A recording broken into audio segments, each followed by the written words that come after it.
दिल्ली शहर से तबादले के बाद जब हम नए शहर नई जगह आए तो पिछली भूली भटकी कई बातें अक्सर याद आती।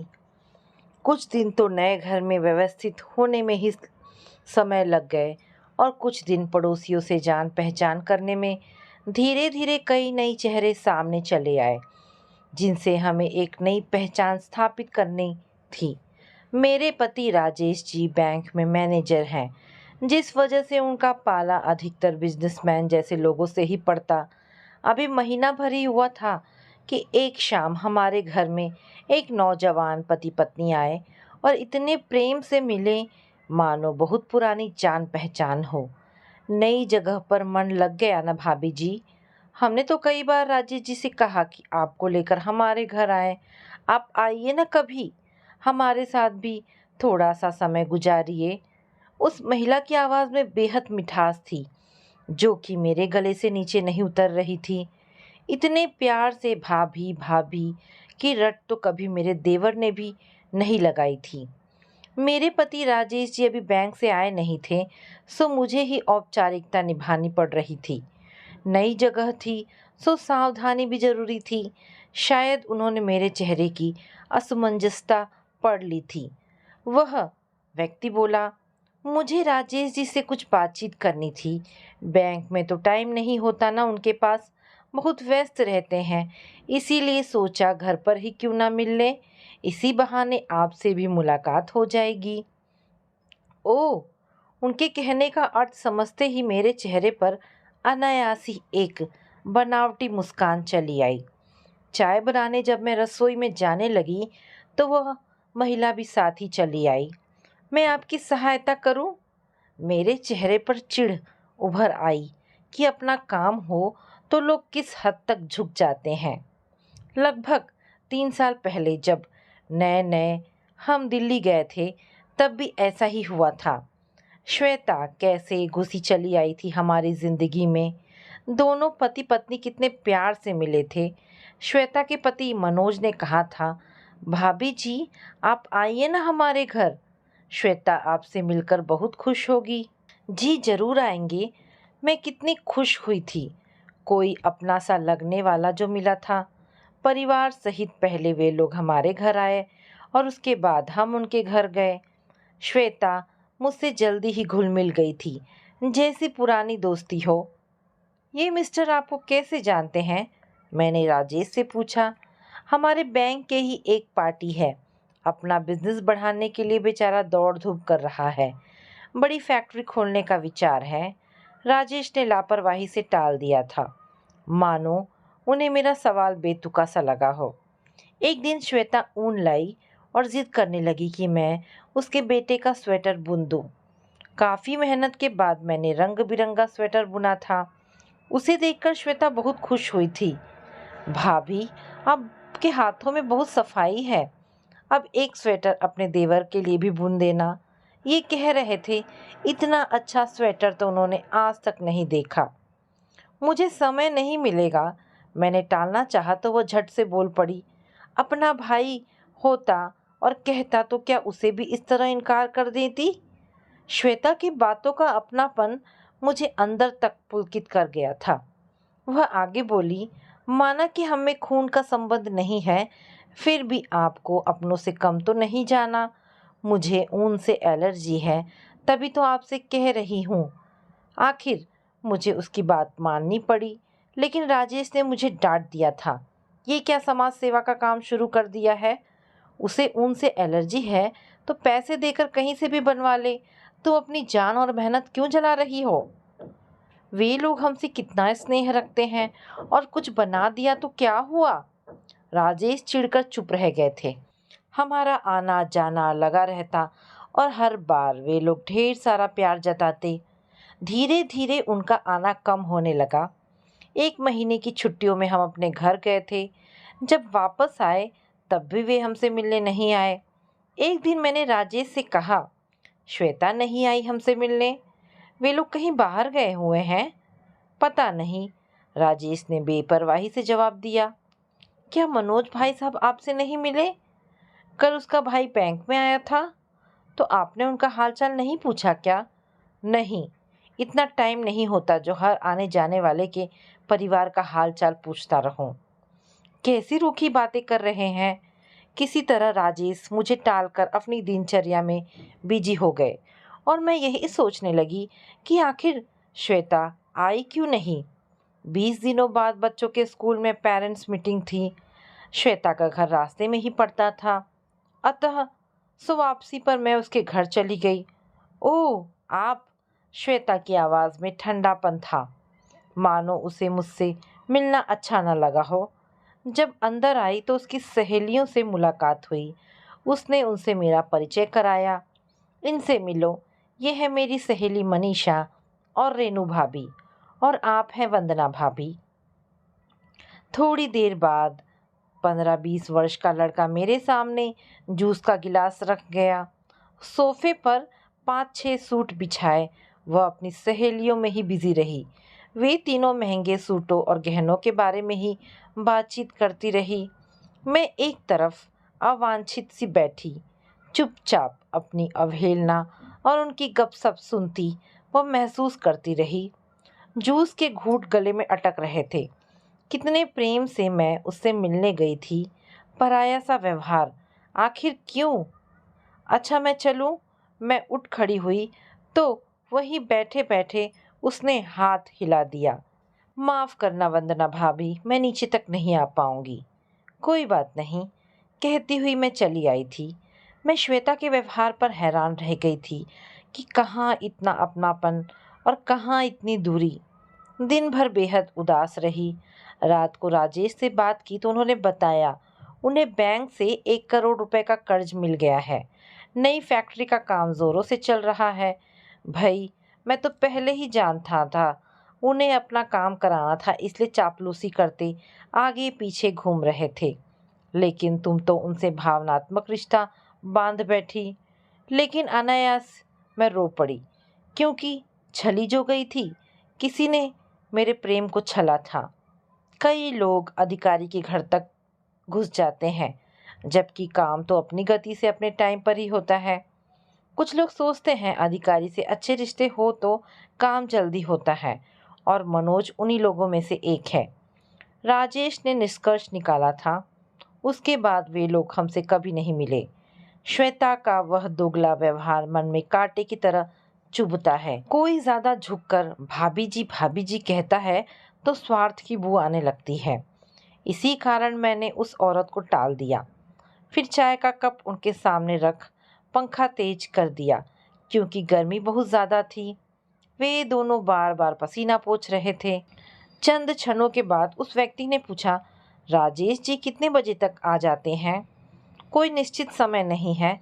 वैसे अच्छा होगा आप उनसे बैंक में ही मिलें। ऐसा है कि वे घर पर किसी से मिलना पसंद नहीं करते। जी, बैंक में उनके पास टाइम ही कहाँ होता है। लेकिन इस बारे में मैं आपकी कोई भी सहायता नहीं कर सकती। बेहतर होगा आप उनसे वहीं मिलें। ढके छिपे शब्दों में ही सही, मैंने उन्हें फिर वही कहानी दोहराने से रोक दिया, जिसकी टीस अक्सर मेरे मन में उठती रहती थी। वे दोनों अपना सब मुँह लेकर चले गए। उनके इस तरह उदास होकर जाने पर मुझे दुख हुआ, परंतु क्या करती। शाम को राजेश को सब सुनाया तो वे हंस पड़े। ऐसा कहने की क्या ज़रूरत थी, उनकी नई नई शादी हुई है, लव मैरिज किया है, दोनों के घर वालों ने कुछ नहीं दिया, सो कर्ज लेकर कोई काम शुरू करना चाहते हैं। घर चला आया तो हमारा क्या ले गया। तुम प्यार से बात कर लेती तो कौन सा नुकसान हो जाता। लेकिन काम हो जाने के बाद तो ये मज़े से अपना पल्ला झटक लेंगे। झटक ले, हमारा क्या ले जाएंगे। देखो वंदना, इस समाज से कटकर तो नहीं रह सकते। मैं बैंक मैनेजर हूँ, मुझसे तो वही लोग मिलेंगे जिन्हें मुझसे काम होगा। अब क्या हम किसी के साथ हंसे बोले भी नहीं।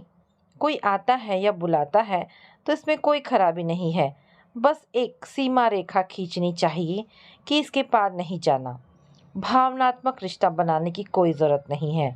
यूँ मिलो जैसे हजारों जानने वाले मिलते हैं। इतनी मीठी भी न बनो कि कोई चट कर जाए, और इतनी कड़वी भी नहीं कि कोई थूक दे।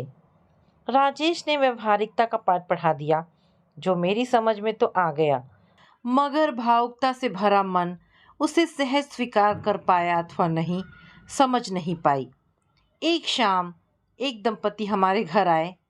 बातचीत के दौरान पत्नी ने कहा, अब आप कार क्यों नहीं ले लेते? कभी ज़रूरत ही महसूस ही नहीं हुई। जब लगेगा कार होनी चाहिए तब ले लेंगे। मैंने मुस्कुराते हुए कहा, फिर भी भाभी जी, राजेश भाई साहब तो बैंक में उच्च पोस्ट पर ऑफिसर हैं। मोटरसाइकिल पर आना जाना अच्छा नहीं लगता। क्यों? हमें तो बुरा नहीं लगता। कृपया आप अपना विषय बदल लीजिए। हमारी ज़िंदगी में इंटरफेयर ना ही करे तो अच्छा है। बच्चे बाहर पढ़ रहे हैं, जिस वजह से कमर तोड़ खर्चा बड़ी कठिनाई से हम सह रहे थे। ईमानदार इंसान इन सारे खर्चों के बीच भला कहाँ कार और अन्य सुविधाओं के बारे में सोच सकता है। उस पर तुर्रा यह कि कोई आकर यह जता जाए कि अब हमें मोटरसाइकिल शोभा नहीं देता, तो भला कैसे सुहा सकता है। एक बार तो कमाल ही हो गया, हमें किसी के बर्थडे की पार्टी में जाना पड़ा। मेज़बान ने मुझे घर की मालकिन से मिलाया। आप राजेश जी की पत्नी हैं और ये है मेरी पत्नी रेखा। कीमती जेवरों से लदी रेखा जी मुझे देख ज़्यादा खुश नहीं हुई। फीकी सी मुस्कान से मेरा स्वागत कर रहे अन्य मेहमानों में बिजी हो गई। राजेश को तो 2-3 लोगों ने ही बैंक की बातों में उलझा लिया, लेकिन मैं अकेली रह गई, चुपचाप एक तरफ बैठी रही। अचानक हाथ में गिलास थामे एक व्यक्ति ने कहा, आप राजेश जी की पत्नी हैं? जी हाँ, मैंने उत्तर दिया। भाभी जी, आपसे एक बात करनी थी। ज़रा राजेश जी को समझाइए ना। पूरे 1 लाख रुपए देने को तैयार हूँ। आप कहिए ना, मेरा काम हो जाएगा। अरे, ईमानदारी से रोटी ही चलती है बस। आखिर वे कितना कमा लेते होंगे? यही 40-50 हज़ार। कितनी बार कहा है हमसे हाथ मिला ले। मैं उस बेईमान व्यापारी को जवाब दिए बगैर ही वहाँ से उठ खड़ी हुई थी। राजेश पूरी बात सुनकर हैरान रह गए। मैंने तनिक गुस्से में कहा, आज के बाद ऐसी पार्टियों में मत ले जाना, मेरा वहाँ दम घुटता है। कोई बात नहीं वंदना, तुम एक कान से सुनो दूसरे से निकाल दो। आजकल हर तीसरा इंसान बिकाऊ है। शायद वह सोचता होगा तुमसे बात करके उसका काम आसान हो जाएगा। मैं रो पड़ी थी। फिर कितने दिन सामान्य नहीं हो पाई थी। इसी बीच फिर किसी का इनविटेशन मिला तो मैंने तुनक कर कहा, मैं कहीं नहीं जाऊंगी। उन लोगों ने हम दोनों को खास तौर पर बुलाया है। छोटा सा काम शुरू किया है उसी खुशी में। मुझे किसी के काम से क्या लेना देना, आप ही चले जाइए। ऐसा नहीं सोचते वंदना, वे हमारा इतना मान सम्मान करते हैं। सभी एक जैसे नहीं होते। राजेश जी ने बहुत जिद की थी, मगर मैं टस से मस ना हुई। वे अकेले ही चले गए। जब राजेश जी 2 घंटे बाद लौटे तो कोई साथ था। नमस्ते भाभी जी, एक महिला स्वर कानों में पड़ा। सामने एक नौजवान जोड़ा खड़ा था। ऐसा लगा इससे पहले कहीं इनसे मिल चुकी हूँ। आप हमारे घर नहीं आई, इसीलिए सोचा हम आपसे ही मिलाए। महिला ने कहा, बैठिए। मैंने सोफे की तरफ इशारा किया। उसके हाथ में एक रंगदार कागज़ में कुछ लिपटा था, जिसे बढ़कर मेरे हाथ में देने लगी। मुझे लगा बिच्छू है उसमें जो मुझे डस ही जाएगा। मैंने ज़रा तीखी आवाज़ में कहा, नहीं नहीं, ये सब हमारे यहाँ। ये मेरे बुटीक की पहली पोशाक है। हमारे माँ बाप ने तो हमें अपने से अलग कर ही दिया था, लेकिन राजेश भाई साहब की कृपा से हमें कर्ज मिला और छोटा सा काम खोला। हमें आप लोगों का बहुत सहारा है। आप ही अब हमारे माता पिता के समान हैं। कृपया ये मेरा ये छोटा सा तोहफ़ा स्वीकार करें। कहते कहते वह रो पड़ी। मैं भौचक्की सी रह गई कि पत्थरों के इस शहर में कोई रो भी रहा है। वह कड़वाहट जिसे मैं पिछले कई सालों से ढो रही थी, क्षण भर में ही ना जाने कहाँ गायब हो गई। भाभी जी, आप इसे स्वीकार कर लें, वरना इसका दिल टूट जाएगा। इस बार उसके पति ने बात संभाली। मैंने उसके हाथ से पैकेट लेकर खोला। उसमें नीले रंग की कढ़ाई की हुई एक सुंदर सी साड़ी थी। आप घर नहीं आई, इसलिए हम स्वयं ही देने चले आए। आप इसे पहनेंगी ना? हाँ हाँ, ज़रूर पहनूंगी। मगर इसकी कीमत कितनी है? वह तो हमने लगाई ही नहीं। आप पहन लेंगी तो कीमत अपने आप मिल जाएगी।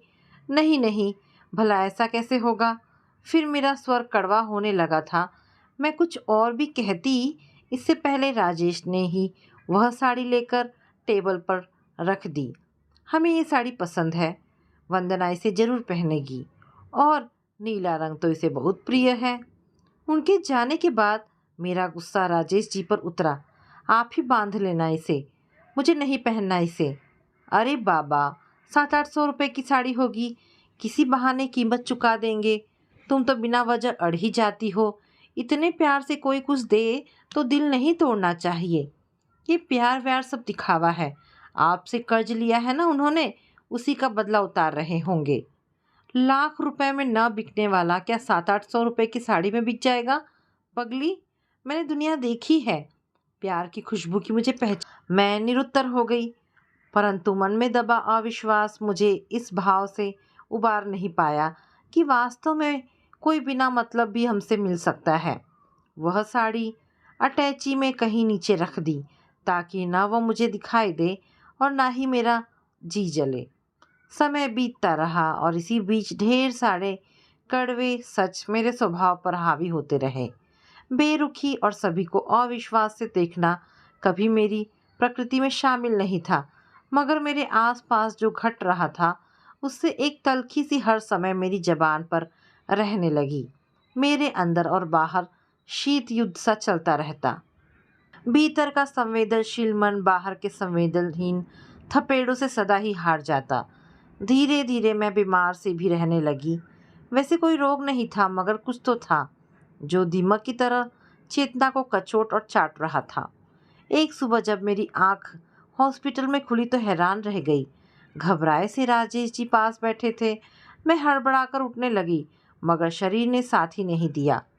वंदना, राजेश ने मेरा हाथ कसकर पकड़ लिया। अब कैसी हो? मुझे ग्लूकोज चढ़ाया जा रहा था। राजेश की बड़ी दाढ़ी बता रही थी कि उन्होंने 2-3 दिनों से हजामत नहीं बनाई। वंदना, तुम्हें क्या हो गया था? राजेश ने हौले से पूछा। मैं खुद हैरान थी कि मुझे क्या हो गया है। बाद में पता चला कि 2 दिन पहले सुबह उठी थी, लेकिन उच्च रक्तचाप से चकराकर गिर पड़ी थी। बच्चों को तो नहीं बुला लिया? मैंने राजेश से पूछा। नहीं, उनके एग्ज़ाम है ना। अच्छा किया राजेश जी, अब आप घर जाकर नहा धो लीजिए, हम भाभी जी के पास बैठेंगे। आप चिंता मत कीजिए, अब खतरे की कोई बात। किसी का स्वर कानों में पड़ा तो मेरी आंखें खुली। अरे भाभी जी को होश आ गया। स्वर में एक उल्लास भर आया था। भाई साहब, मैं अभी नेहा को फ़ोन करके आता हूँ। वह युवक बाहर निकल गया, पर मैं उसे पहचान न सकी। तुमने तो मुझे डरा ही दिया था। ऐसा लग रहा था इतने बड़े संसार में अकेला हो गया हूँ। बच्चों के एग्ज़ाम चल रहे हैं, उन्हें बुला नहीं सकता था, और इस अजनबी शहर में ऐसा कौन था जिस पर भरोसा करता? राजेश ने मेरे सिर पर हाथ फेरते हुए कहा। मेरी आंखों के कोर भीग गए थे। ऐसा लगा मेरा अहम किसी कोने से जरा सा संतुष्ट हो गया है।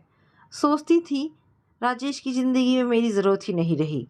जब उन्हें रोता देखा तो लगा मेरा अस्तित्व इतना भी महत्वहीन नहीं है।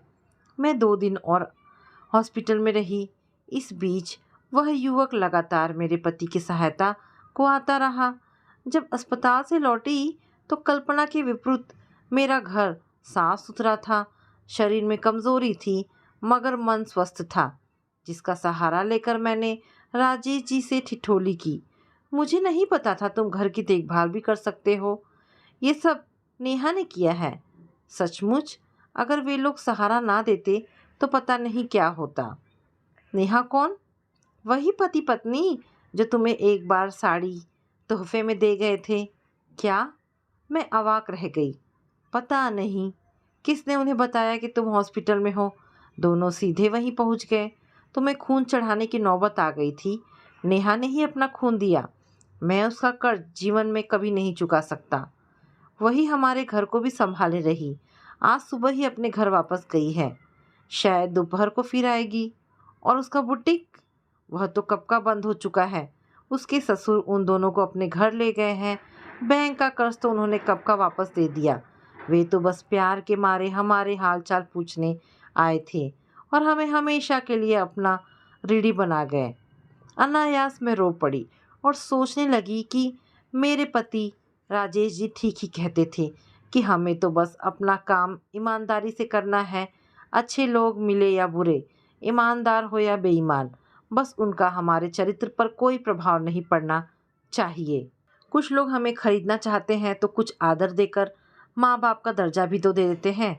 इस संसार में हर तरह के लोग हैं, फिर हम उनकी वजह से अपना स्वभाव क्यों बिगाड़े, क्यों अपना मन भारी करे।